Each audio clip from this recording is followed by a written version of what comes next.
Okay, let's settle in and really dig into this stuff. You've brought some fascinating material today. Yeah, it's definitely thought-provoking. We're looking at, well, a major figure from 20th century philosophy, Martin Heidegger, and specifically his big question, right, about being. That's the core of it, yeah. Sure. The sources really zero in on this fundamental question he kept coming back to. What does it mean to be? So the mission today, I guess, is to try and unpack that using the material here. What is this question of being? Why did Heidegger think it was so important? And, why should we care about it now? It sounds pretty abstract. Exactly. It feels like we're heading into some deep waters here. It does. And the sources are quite clear. We can't really dive in without first addressing something pretty heavy from his life. Right. The historical context, you can't really ignore it. No. His membership in the Nazi Party back in 1933 and his time as university rector under Hitler.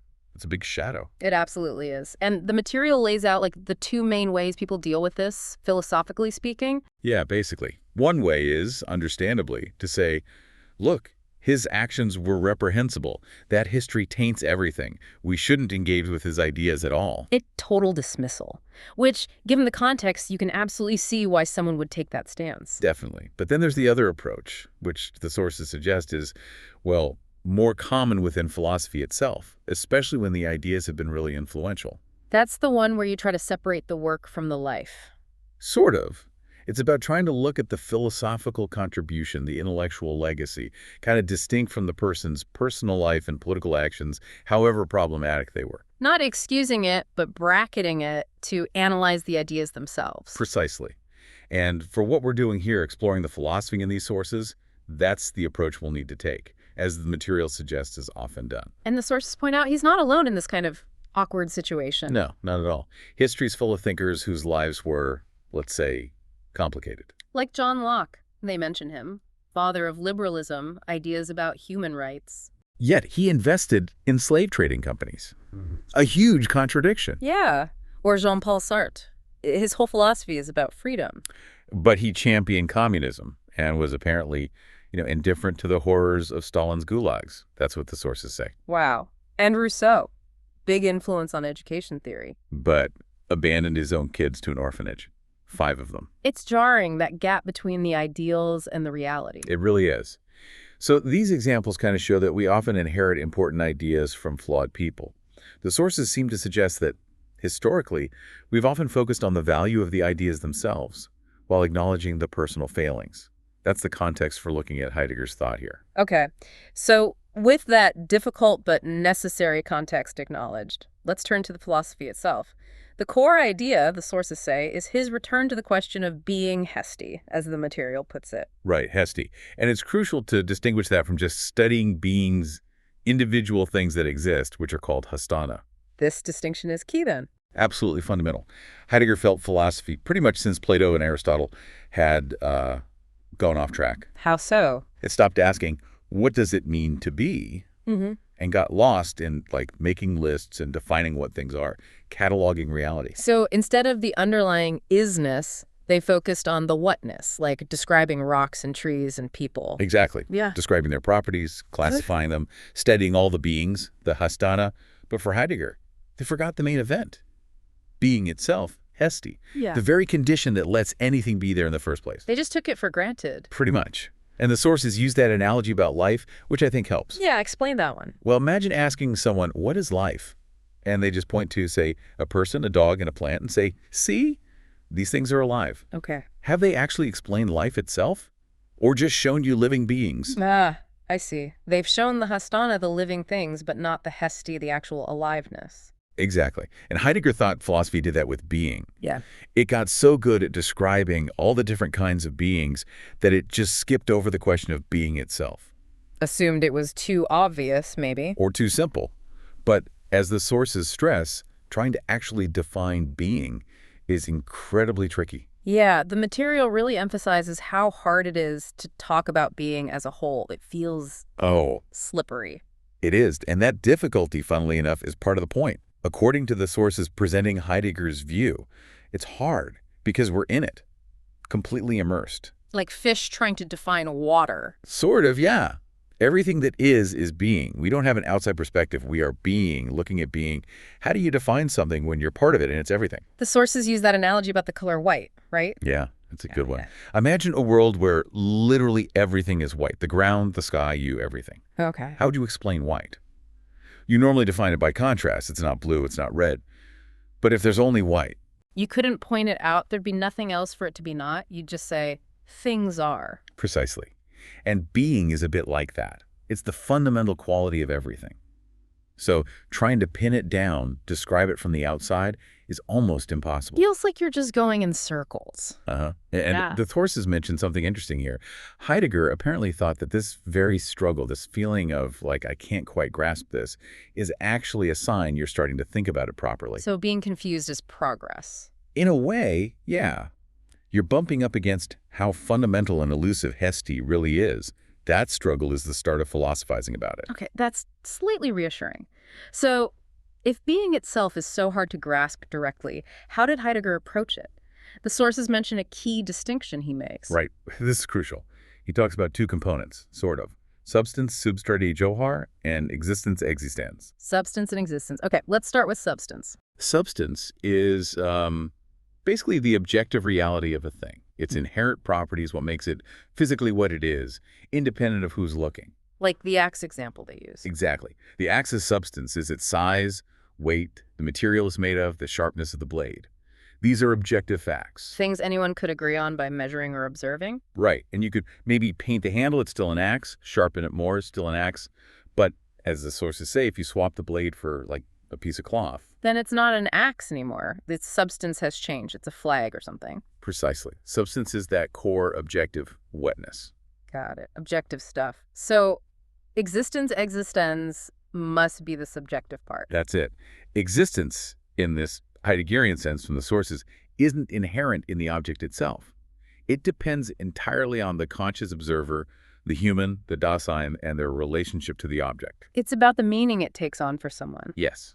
It's how the thing is in someone's world, how it functions or signifies for them. Okay, this sounds like where the four people in the axe come back in. The woodcutter, the killer. Uh-huh. Same axe, same substance. Everyone agrees it's a metal blade on a wooden handle. But its existence, totally different for each person. For the woodcutter, it exists as a tool. Right? For the killer, it exists as a weapon.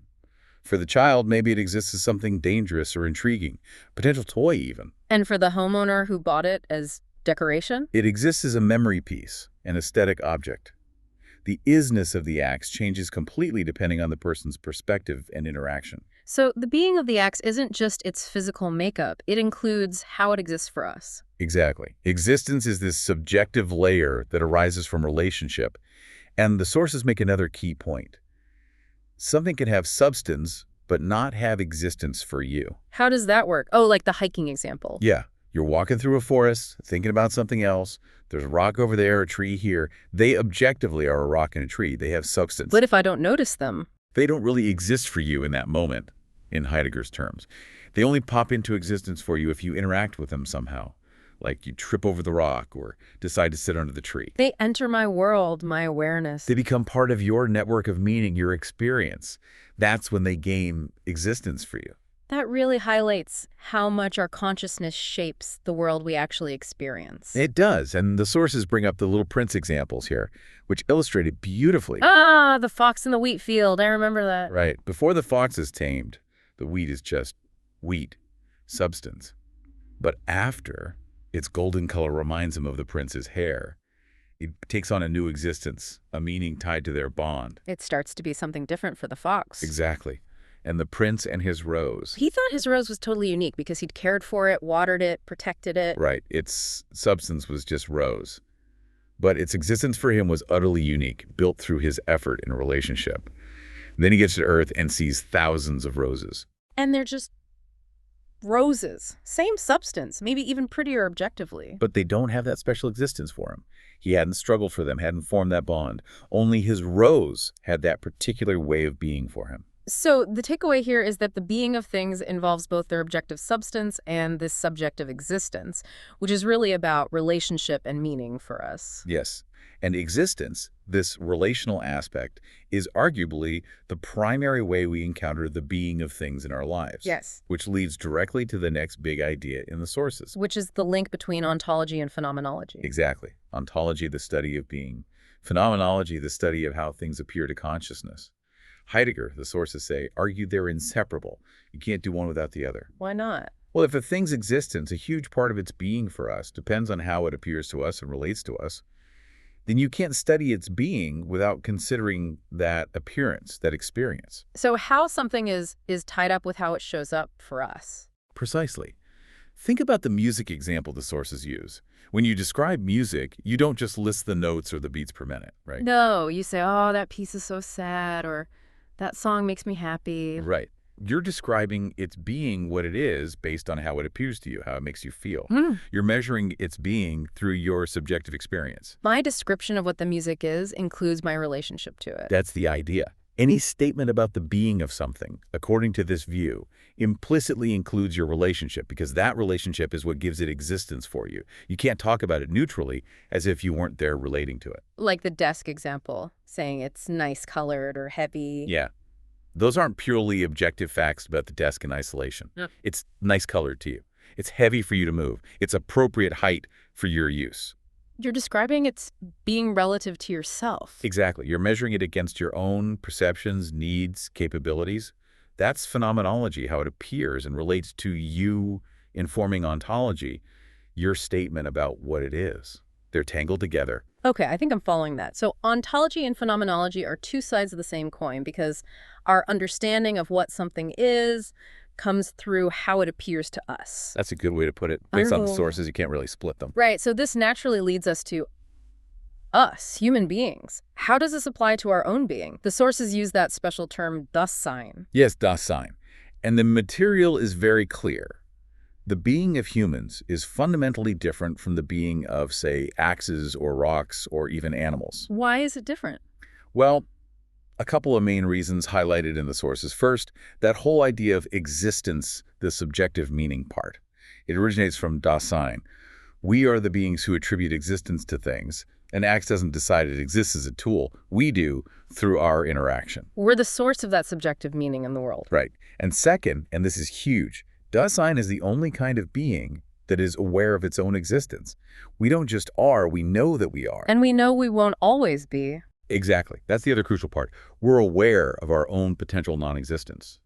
Mortality, our own death is something we know is coming. And that awareness shapes our being profoundly. No other entity has that, as far as we know. That sense of finitude. Okay, so can we talk about substance and existence for humans too? We can. Human substance, according to the sources, is the objective biological aspect. Bipedal mammal, heart, lungs, brain, DNA, the physical And stuff. the biological facts that are mostly the same for all of us? Pretty much. That's the substance. But das Sein, our existence, is radically different. How so? It's not fixed like substance. Your das Sein is your unique, unfolding existence. It's constantly changing based on your choices, your beliefs, your goals, your relationships, your past experiences, your future projects, everything that makes you you. It's the lived reality, the subjective journey. Yes, and the sources emphasize that we're unique because we can actively shape our own being. We can consciously decide to change, to grow, to redefine ourselves. We can strengthen our das Sein or neglect it or even try to rebuild it. An axe can't do that. A tree can't do that. We have that self-awareness and agency over our own existence. Right. And that awareness of death, that nothingness waiting, isn't just some morbid thought about the future. The sources suggest it's fundamental to how we are right now. How does knowing we'll die affect our being now? It gives our time meaning, urgency. It frames our choices. Knowing our existence is finite shapes our values, what we prioritize, how we relate to others and the world today. That awareness is woven into the fabric of das Sein. So das Sein is much more than just our body. It's this dynamic, self-aware, future-oriented, and death-aware existence that we are constantly living and creating. That captures it well based on the material. It's this ongoing process, defined by existence rather than fixed substance, right up until consciousness ends. And even then, The things that had existence for that person might continue to exist for others, but it'll be a different being tied to their Dasein, their relationships. Wow, okay. We've definitely covered a lot. From the difficult historical background to the core question of being versus beings. Distinguishing objective substance from subjective relational existence. Seeing how ontology and phenomenology are intertwined because being is tied to appearing. And finally, looking at Dasein, the unique, self-aware, finite being of humans. It's definitely complex stuff, but breaking it down like this, following the sources, really helps make sense of the framework. Yeah, hopefully it gives you, the listener, a good starting point for grappling with these Heideggerian ideas. It absolutely does. And it leaves us with a pretty powerful question to think about, doesn't it? If the world around us gets its existence partly from how we relate to it, and if our own being, our Dasein, is this constantly shifting thing shaped by our awareness, especially of our own end, well, how much of the reality we experience day to day is something we are actively, personally, continually creating through that relationship? What does the world become because of how you exist within it? Yeah. Definitely something to chew on.